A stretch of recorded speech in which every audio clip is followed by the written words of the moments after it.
Welcome to bio galaxy. Recent group সিডির form fill up শুরু হয়েছে। তোমরা আশা করি ফর্ম ফিল আপ করেছো বা করবে। তো তোমরা যারা একদম প্রথমের দিক থেকে প্রস্তুতি নিচ্ছ, সামনের 1-2 মাস গেলেই পরীক্ষা, জানুয়ারির মাঝামাঝি সময়ের দিকে তারা পরীক্ষা নিয়ে নেবে আশা করছি।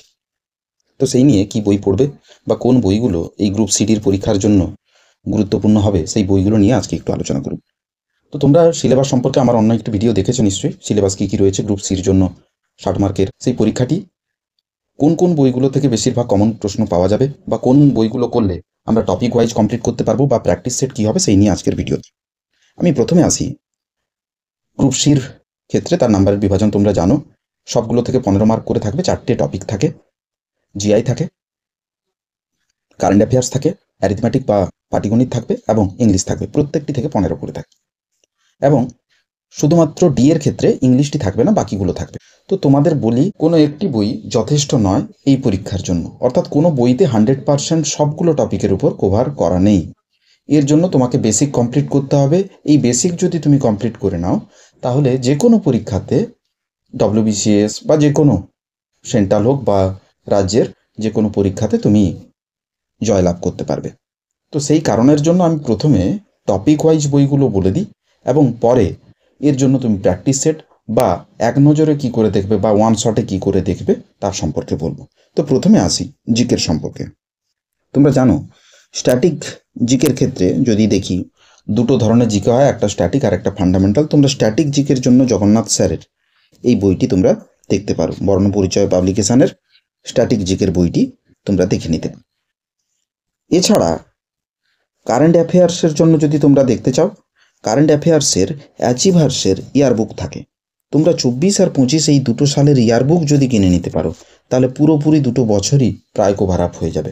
অর্থাৎ 24-এর শেষের দিক এবং 25-এর পুরো বছরটা প্রায় তোমরা কভার করার চেষ্টা করবে। কারণ কারেন্ট অ্যাফেয়ার্স সাধারণত পরীক্ষার 6 মাস আগে থেকে শুরু করে তার আগের 1 বছরেরটা কভার করে রাখতে হয়। এই কারণে অ্যাচিভার্স বইটি খুব ভালো এবং তার ইয়ারবুকটি তোমরা একটু কিনে নিও। এছাড়া যদি আমরা দেখি ম্যাথামেটিক্সের ক্ষেত্রে, যদি বেসিক ম্যাথামেটিক্স আমরা শিখতে চাই যে কোনো পরীক্ষার জন্য, তাহলে ডক্টর সুবীর দাসের কম্পিটিটিভ ম্যাথামেটিক্স চ্যালেঞ্জার বা ছায়া প্রকাশনীর এই বইটি খুব গুরুত্বপূর্ণ।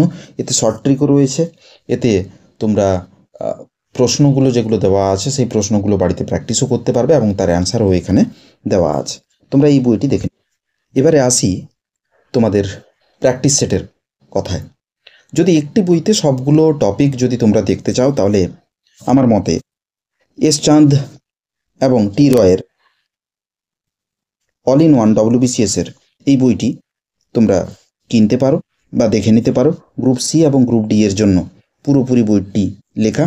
এটিতে গণিত পাবে, ইংরেজি পাবে, সাধারণ জ্ঞান এবং কারেন্ট অ্যাফেয়ার্স সবগুলি একসঙ্গে পেয়ে যাবে। এটি অল ইন ওয়ানের একটি পাবলিকেশান। এছাড়া তোমরা লীলা রায়ের বই হিসেবে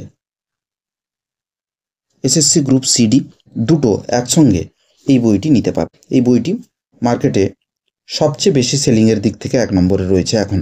তোমরা এই বইটি দেখতে পারো। এই বইয়ের রিভিউগুলো আমি অন্য কোনো ভিডিওতে যদি তোমাদের লাগে নিশ্চয়ই দিয়ে দেবো। এছাড়া আরেকটি বই তোমরা দেখতে পারো। ভালো করে পরীক্ষা দাও, পড়াশোনা শুরু করে দাও আজ থেকেই। ফর্ম ফিল আপটা করে নিও। ফর্ম ফিল আপে কিছু ক্রাইটেরিয়া রয়েছে, যেগুলো যেমন ছবি এবং সিগনেচার একসঙ্গে পেস্ট করে ওখানেতে। আশা করি পরীক্ষা ভালো হবে এবং প্রশ্ন সোজাই হবে, পরীক্ষাটি ভালো হবে। ভিডিওটি যদি ইনফরমেটিভ মনে হয়ে থাকে তাহলে সাবস্ক্রাইব করে রেখো, কারণ পরবর্তী ভিডিওগুলো আমি এখানেই আপডেট দেব। এছাড়া যদি কিছু প্রয়োজন মনে হয় তাহলে কমেন্ট করে দিও, আমি প্রশ্ন উত্তর দেওয়ার চেষ্টা করব। আজকে এত দূর, ভালো থেকো।